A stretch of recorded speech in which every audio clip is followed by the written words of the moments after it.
முதல் வாசகம். மண்ணுலகில் வாழ்வோருக்கு தொல்லை கொடுத்த இரு சாட்சிகள். திருத்தூதர் யோவான் எழுதிய திருவெளிப்பாட்டிலிருந்து வாசகம். அதிகாரம் 11, திருவசனங்கள் 4 முதல் 12 வரை. சகோதர சகோதரிகளே, மண்ணுலகின் ஆண்டவர் திருமுன் நிற்கும் 2 ஒலிவ மரங்களும் 2 விளக்கு தண்டுகளுமே அந்த இரு சாட்சிகள். யாராவது அவர்களுக்கு தீங்கு இழைக்க விரும்பினால் அவர்களது வாயிலிருந்து தீ கிளம்பி அந்த பகைவர்களை சுட்டெரித்துவிடும். அவர்களுக்கு தீங்கு இழைக்க விரும்புவோர் இவ்வாறு கொல்லப்படுவது உறுதி.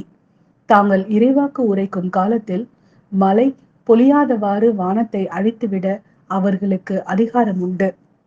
தாங்கள் விரும்பும் பொழுதெல்லாம் தண்ணீரை இரத்தமாக மாற்றவும் மண்ணுலகை எல்லா வகை வாதைகளாலும் தாக்கவும் அவர்களுக்கு அதிகாரம் உண்டு.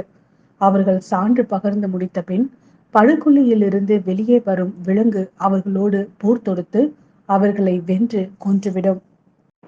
சோதோம் எனவும் எகிப்து எனவும் உருவகமாய் அழைக்கப்படும் அம்மாநகரின் தெருக்களில் அவர்களுடைய பிணங்கள் கிடக்கும். அங்கேதான் அவர்களின் ஆண்டவர் சிலுவையில் அறையப்பட்டார். பல்வேறு மக்களினத்தார், குலத்தினர், மொழியினர், நாட்டினர் 3½ நாள் அவர்களுடைய பிணங்கள் அங்கு கிடக்க காண்பார்கள். அவற்றை அடக்கம் செய்ய விரும்ப மாட்டார்கள். மண்ணுலகில் வாழ்வோர் அவற்றை குறித்து மிகவே மகிழ்ந்து திளைப்பர். ஒருவருக்கு ஒருவர் அன்பளிப்புகள் வழங்கிக் கொள்வர். ஏனெனில் இந்த 2 இறைவாக்கினரும் மண்ணுலகில் வாழ்வோருக்கு தொல்லை கொடுத்திருந்தனர். அந்த 3½ நாள்களுக்கு பின் கடவுளிடமிருந்து வந்த உயிர் மூச்சு அவர்களுள் நுழைந்ததும் அவர்கள் எழுந்து நின்றார்கள். அதை பார்த்தவர்களை பேரச்சம் ஆட்கொண்டது. அப்பொழுது விண்ணகத்திலிருந்து எழுந்த ஓர் உரத்த குரல், இவ்விடத்திற்கு ஏறி வாருங்கள் என்று தங்களுக்கு சொன்னதை அந்த இறைவாக்கினர்கள் இருவரும் கேட்டார்கள். அவர்களுடைய பகைவர்கள் பார்த்து கொண்டிருக்க அவர்கள் மேகத்தின் மீது விண்ணகத்திற்கு சென்றார்கள். இது ஆண்டவரின் அருள்வாக்கு. இறைவா, உமக்கு நன்றி. நற்செய்தி வாசகம். அவர் இறந்தோரின் கடவுள் அல்ல, மாறாக வாழ்வோரின் கடவுள். லூக்கா எழுதிய நற்செய்தியிலிருந்து வாசகம். அதிகாரம் 20, திருவசனங்கள் 27 முதல் 40 வரை.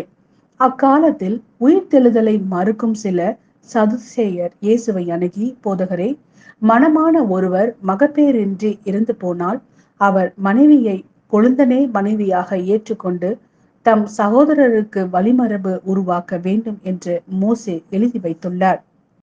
இங்கு சகோதரர் 7 இருந்தனர். மூத்தவர் ஒரு பெண்ணை மணந்து மகப்பேறின்றி இருந்தார். 2ஆம் 3ஆம் சகோதரர்களும் அவ்வாறே மணந்தனர். இவ்வாறே 7 மகப்பேறின்றி இருந்தனர். கடைசியாக அப்பெண்ணும் இறந்தார். அப்படியானால் உயிர்த்தெழும் போது அவர் அவர்களுள் யாருக்கு மனைவியாவார்? ஏனெனில் 7 அவரை மனைவியாக கொண்டிருந்தனரே என்று கேட்டனர். அதற்கு இயேசு அவர்களிடம், இக்கால வாழ்வில் மக்கள் திருமணம் செய்து கொள்கின்றனர்.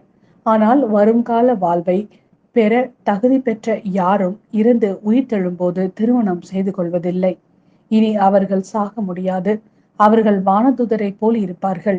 உயிர்த்தெழுந்த மக்களாய் இருப்பதால் அவர்கள் கடவுளின் மக்களே.